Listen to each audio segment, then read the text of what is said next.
124 noms gravés dans la pierre. 124 habitants du village de Maillé. Le plus jeune avait 3 mois, le plus âgé 89 ans. Mais ils sont tous morts le même jour, massacrés, fusillés, brûlés, égorgés. Une tragédie oubliée, un mystère vieux de 66 ans sur lequel le voile se lève seulement aujourd'hui. Ils tuaient tout ce qu'ils voyaient. Même ils arrivaient même à tuer tout ce qui bougeait, puisqu'ils ont tué dans les fermes les vaches, les chevaux, les chiens. C'était des sauvages. Ils nous chassaient comme s'ils chassaient des lapins. Leur cri, c'était ça. Hein.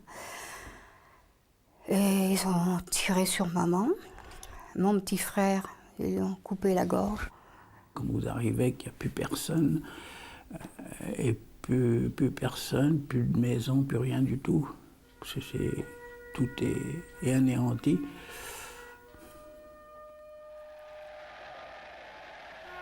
Nous sommes le 25 août 1944, le jour de la libération de Paris.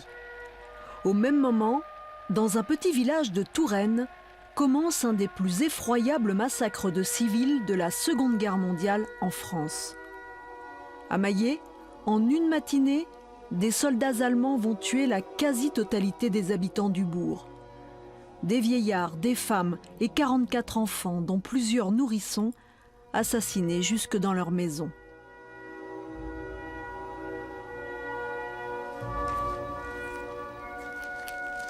Jean Sornin avait 10 ans. Il se trouvait chez lui avec sa mère et ses 8 frères et sœurs quand les soldats allemands sont arrivés. Tous les habitants sortent un par un. Ils sortent un par un. Mais ma mère a dit, comme vous êtes en train de monter une arme, là, c'est pour nous abattre un par un. Elle a dit, vous me tuez sur place avec mes enfants. Elle a dit, j'ai mes enfants là. Ils ont parlementé un moment, hein, parce que, enfin, un moment, ça m'a paru long. Parce que moi, j'étais présent, j'étais avec ma mère, justement, dans cette pièce unique qu'on avait, là, qui servait de cuisine, salle à manger et tout. Et elle leur a dit, de toute façon, massacrez-nous sur place, hein, parce qu'on sait ce qui nous attend. Hein. La famille aura la vie sauve, mais le père, lui, sera fusillé. Gisèle Bourgoin était cachée dans la cave, avec ses frères et sœurs et sa mère. Dans la famille, maman étant la plus jeune de 10, et tous ses frères et sœurs étaient sur Maillé, c'est pourquoi nous avons perdu 17 personnes. Un grand-père, des oncles, des tantes, des petits cousins, 2 ans, 4 ans, 6 ans. C'est inoubliable. Et plus on vieillit, plus on y pense. Plus c'est pénible pour nous. Le jour du drame, Serge Martin était chez ses grands-parents à quelques kilomètres de Maillé. Il sera l'unique survivant. Je voulais pas le savoir. J'y croyais pas. Vous savez, dans la tête d'un gamin de 10 ans, c'est pas facile à croire. Enfin, même dans la tête d'autres personnes, mais moi, dans ma tête à moi, je voulais pas le croire. Je disais non, c'est pas possible, c'est pas vrai. Et puis c'est resté comme ça et personne m'en parlait, absolument personne. Ce qui fait que, au bout de quelques jours quand même, j'ai voulu revenir chez moi. J'ai demandé à revenir. Et puis c'est là qu'ils m'ont dit qu'il n'y avait plus personne, que tout était détruit. Et j'y suis, mon oncle m'a accompagné et je suis revenu, je suis descendu à Maillé après. Morissette Charpentier avait 9 ans. Ses frères et sa mère ont été tués sous ses yeux. J'ai entendu un coup de fusil. Oh, alors là, Est-ce qu'eux ont entendu maman, vous savez, appeler ou crier, je n'en sais rien. Mais ils sont revenus sur elle et ils l'ont tuée à bout portant. Moi, je suis revenue, moi. Et j'ai dû l'appeler, j'ai dû lui parler, je lui ai dit, je ne sais pas ce que j'ai pu lui dire, je n'en sais rien.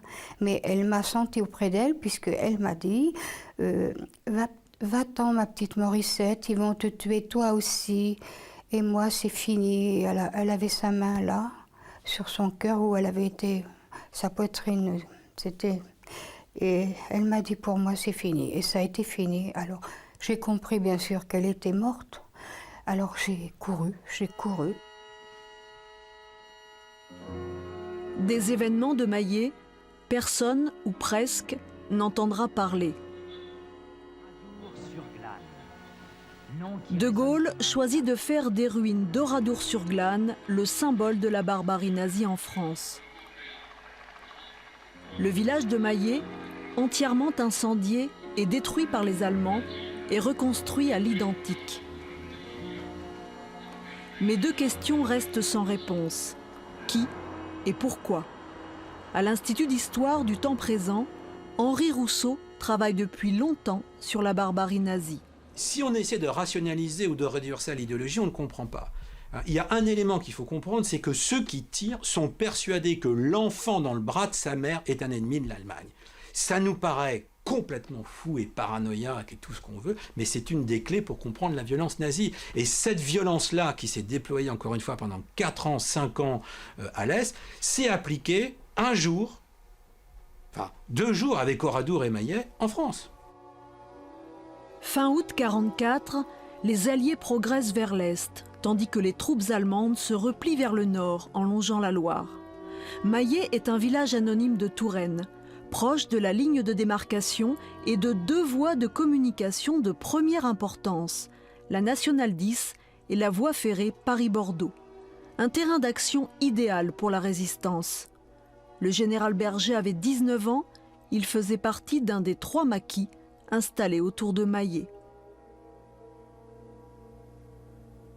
L'élément déclencheur du massacre de Maillé, c'est une action d'un élément des forces françaises de l'intérieur, d'un maquis, qui, le 24 août, en fin d'après-midi, se trouvait dans une ferme située à 2 km au nord-nord-est de Maillé, et qui a pris à partie 2 voitures allemandes venant de Sainte-Maure et se dirigeant sur Maillé, et ces 2 voitures sont passées à proximité de la ferme dans laquelle se trouvaient les maquisards, qui ont ouvert le feu.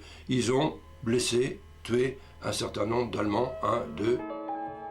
Le massacre, qui apparaît clairement comme une action de représailles, est un fardeau trop lourd à porter pour la résistance, au point que les maquis vont faire disparaître les traces écrites des actions effectuées près du village la veille du massacre. Les maquis vont se reprocher les uns les autres les différentes actions qui ont été faites à proximité de Maillé. Alors que chaque maquis, ils ont tous opéré des actions à proximité de villages. Ça ne pouvait pas être autrement, les villages sont quand même assez serrés. Donc s'ils voulaient obéir aux ordres, c'est-à-dire retarder le départ des troupes allemandes, il fallait bien qu'ils fassent leurs actions à certains endroits. Ils ne pouvaient pas toujours le faire au même endroit. Donc ils étaient obligés de faire des embuscades, ils obéissaient aux ordres. Mais ça n'excuse pas l'action qui a été faite par les Allemands. De fait, la stratégie allemande en matière de représailles sur le front de l'Ouest change au début de l'année 1944. Les ordres du haut commandement sont sans équivoque, comme l'explique l'historienne autrichienne Barbara Lambauer.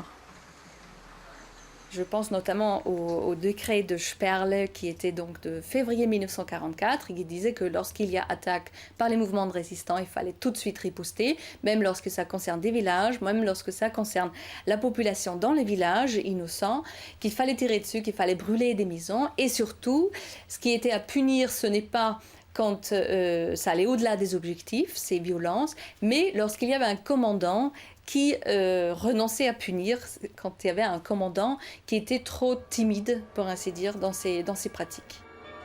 Pendant près de 60 ans, les survivants du massacre se taisent.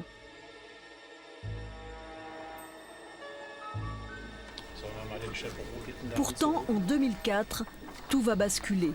Aux archives municipales de Tours, 2 policiers et un procureur allemand fouillent dans les rapports de la Gestapo. Ils sont à la recherche d'indices qui leur permettraient de retrouver les soldats responsables de la tuerie. Informé par hasard de l'existence du drame de Maillé, le procureur spécial de Dortmund, Ulrich Maaß, s'est emparé de l'affaire. Ce magistrat est chargé de poursuivre les nazis coupables de crimes de guerre pour les traduire devant la justice allemande. Le déroulement des événements de Mayet, le fait d'avoir tué plus de 40 enfants et des femmes, me permet de dire que le critère d'atrocité est rempli et que ce massacre correspond à ce que notre loi classe sous la catégorie des meurtres imprescriptibles. Le meurtre en tant que crime de guerre n'est pas prescrit en Allemagne. Je peux et je dois, au regard de la loi, poursuivre ces actes.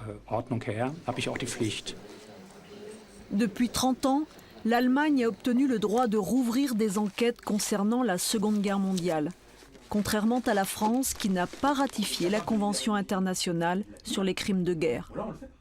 Cette convention a été signée en 1968, donc c'est une convention internationale. On est 6 ans après la guerre d'Algérie. Si la France signe l'imprescriptibilité des crimes de guerre à ce moment-là, elle peut avoir le risque de voir des officiers français qui ont commis des crimes de guerre ou qui peuvent être soupçonnés d'avoir commis des crimes de guerre, et il y en a eu évidemment en Algérie, poursuivis sur un plan, sur la base de crimes de guerre. Pour Mayet, les Allemands sont partis d'un dossier quasiment vide. Du massacre, il reste 2 bouts de papier conservés aux archives de Tours avec ce message : c'est la punition des terroristes et de leurs assistants. Il s'agit des 2 seuls manuscrits qu'on ait trouvés sur le lieu du massacre à Mayet, manuscrits écrits au crayon de bois par 2 mains différentes, semble-t-il, dont l'un avait sans doute été planté dans un des cadavres. C'est un détail un peu macabre, mais bon. Et ça a été ramassé par les gendarmes qui ont fait le premier constat et qui ont donc transmis un premier rapport de gendarmerie qui a été donc le premier document officiel, si l'on peut dire, qui relate le massacre de Mayet. Ce rapport de gendarmerie est bâclé. Aucune douille de munitions ramassée, aucun indice qui permettrait d'identifier les coupables. Le sous-lieutenant de la Wehrmacht, Gustav Schlüter, qui a ordonné cette action de représailles, a bien été condamné par contumace à Bordeaux en 1952. Mais il est mort chez lui, en Allemagne, sans avoir été interrogé ni inquiété. Aujourd'hui, on s'indigne qu'on ait jugé par contumace le responsable d'un massacre d'ampleur à Mayet. Le chef de l'ASS en France, Karl Oberg, a été libéré de prison par le général de Gaulle en 1962. Donc, il faut encore une fois se replacer, une banalité d'historien dans le contexte de l'époque. C'était le prix à payer pour la réconciliation franco-allemande. Les Allemands ont décidé de faire face à leur passé. Depuis les années 70, les procédures se sont multipliées avec l'ouverture progressive des archives de guerre. Dans la banlieue de Stuttgart, un discret bâtiment abrite l'unité spéciale de policiers chargée de traquer les criminels de guerre nazis. Dans les couloirs sont exposés les insignes des soldats du Troisième Reich.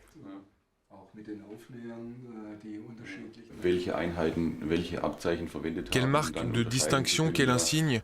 Nous devons savoir faire la différence selon les descriptions des témoins pour savoir si une personne appartient à la Wehrmacht ou au SS. C'est important aussi de connaître l'endroit où est placé l'insigne pour connaître le grade. Le commissaire Schneider est chargé de l'enquête. Sa seule arme, le papier. 44 classeurs noirs remplissent une armoire entière de son bureau, car l'administration nazie consignait tout. Les policiers ont identifié 3800 soldats présents à cette époque dans la région. 370 sont encore en vie et 170 ont été interrogés. Mais dès qu'il s'agit de Mayet, les réponses se font très évasives. Nous contactons tous ceux que nous avons identifiés comme témoins. Nous faisons vraiment le maximum. Ce n'est pas toujours facile. Il y a des documents qui manquent et d'autres qui ne sont pas complets à l'office de renseignement de la Wehrmacht. C'est très compliqué de retrouver les personnes qui étaient sur place, de savoir si elles sont encore vivantes et si on peut leur parler.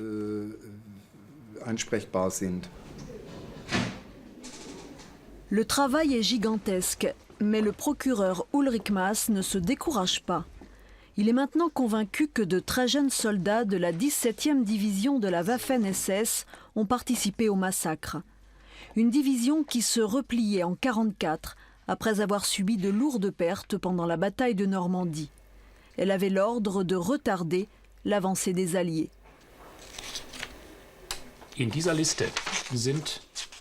Dans cette liste, vous trouvez des soldats, des policiers qui étaient stationnés à Châtellerault. Ça, c'est prouvé.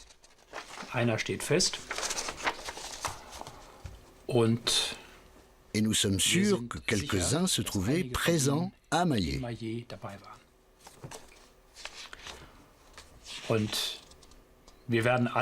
Nous allons contrôler encore une fois tous ceux qui ont survécu à la guerre. Voyez, ça c'est une trace. Une trace.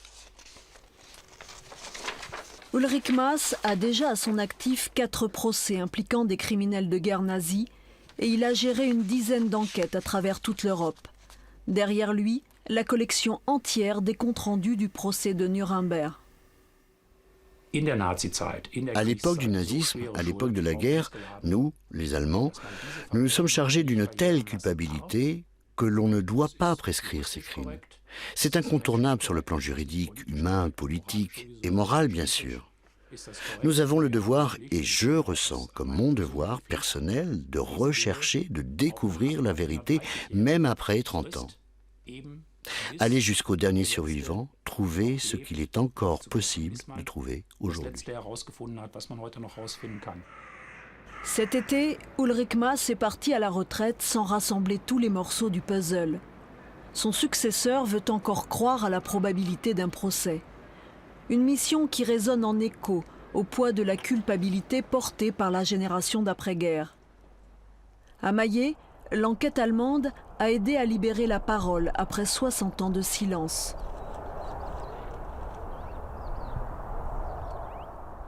Moi avec papa et papa avec moi et l'entourage, mes tantes et tout, on ne voulait pas faire de la peine. Hein? On ne voulait pas faire de la peine on ne voulait pas se faire de la peine réciproquement, je crois. Je pense que c'est ça. C'est pas notre génération qui n'a pas parlé, c'est la génération d'avant nous, parce que nous étions, comme beaucoup d'autres, on était enfants. Alors, si la génération d'avant nous n'en parlait pas, nous, on a continué pareil. On n'avait pas envie, et puis je crois qu'ils n'avaient pas envie d'en parler parce que, c'est-à-dire que c'était tellement horrible que ils pensaient que les gens n'allaient pas les croire. Le 25 août, on se retrouvait tous les copains d'école, enfin les copains d'école, ceux qui étaient rescapés comme nous, qui venaient à la cérémonie. On parlait d'avant.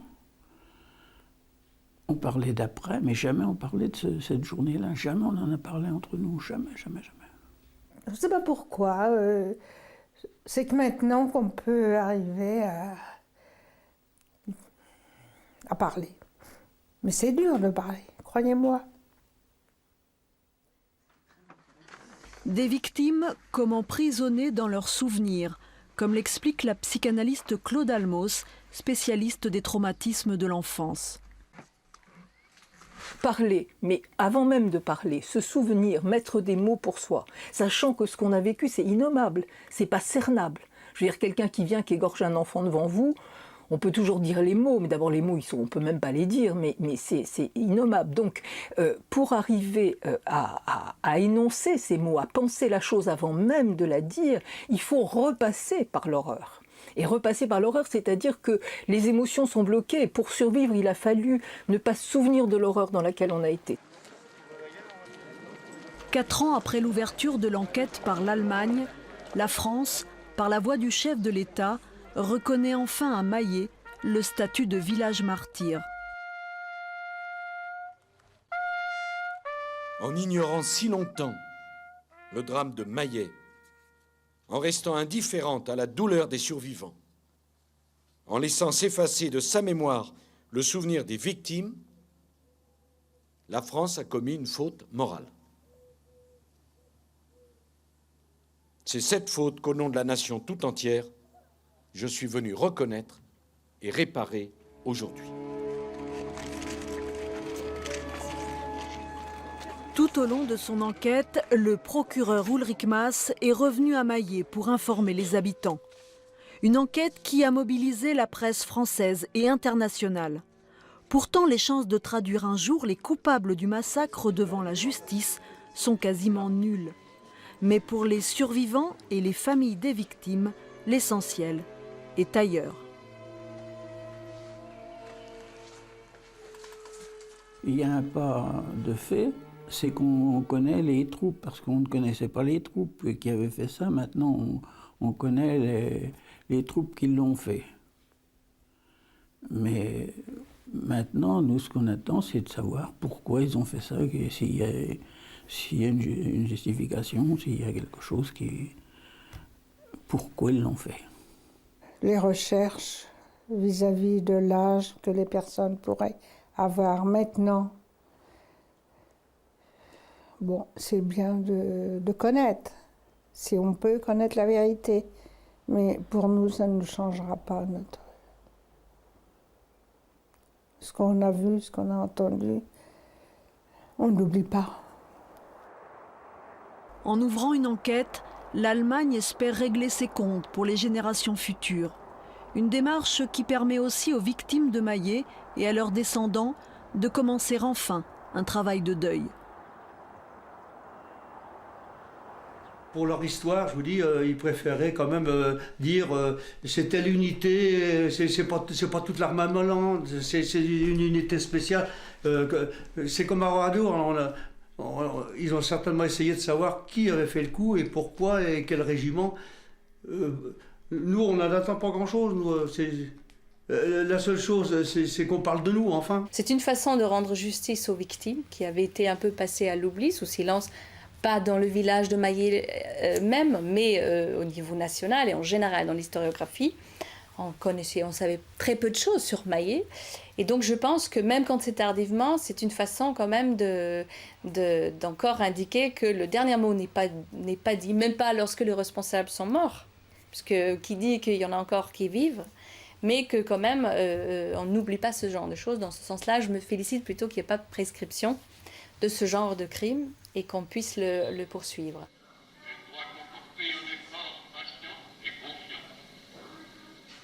À côté de l'enquête, il y a le poids du non-dit. Même si les victimes de traumatisme ne parlent pas, quelque chose s'est inscrit dans leur mémoire et se transmet aux générations suivantes. Le travail à faire, c'est de faire qu'on en fasse de la vie au lieu d'en faire de la mort. Et la meilleure façon d'en faire de la vie, c'est de le parler, c'est d'expliquer aux générations suivantes ce qui s'est passé, de leur permettre de travailler ça en rapprochant d'autres massacres, de tout ce que... Bon. Et surtout, en comprenant qu'il y a quelque chose à faire. Parce que quand même, des histoires comme ça nous pose le problème des gens qui ont fait ça, de pourquoi dans l'histoire, il s'est passé des monstruosités semblables, et pas seulement avec les nazis, le Rwanda, c'est pas mieux. Enfin, je veux dire, c'est la même sauvagerie, la même horreur pour les gens qui l'ont vécu. Donc, il faut aussi donner aux générations suivantes l'idée qu'on peut se battre contre ça. Il ne s'agit pas de rêver d'un monde idéal où ça n'arriverait plus. Il s'agit de dire on peut faire des choses pour se battre. Et c'est ça qui fait qu'on est du côté de la vie. La procédure judiciaire s'est ajoutée à la bataille pour la mémoire. Une bataille qui avait commencé avec le projet de construire dans le village une maison du souvenir. Quand est-ce qu'on a commencé à en parler ? Eh bien, au bout de 50 ans. Pour le 50e anniversaire... Les survivants du massacre ont porté ce projet à bout de bras, comme pour combler le silence qui les a liés pendant si longtemps. La maison du souvenir accueille aujourd'hui des collégiens et des lycéens. Et ce sont ces mêmes survivants qui sont là pour raconter leur propre histoire.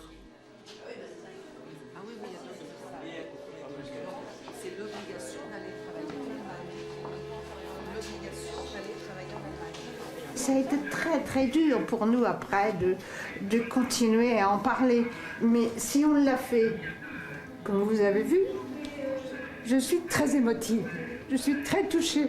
Mais si on l'a tous fait d'en parler, et si on continue à chaque groupe scolaire de venir témoigner, C'est par respect pour ceux qui sont partis. Il faut penser qu'ils ont perdu la vie.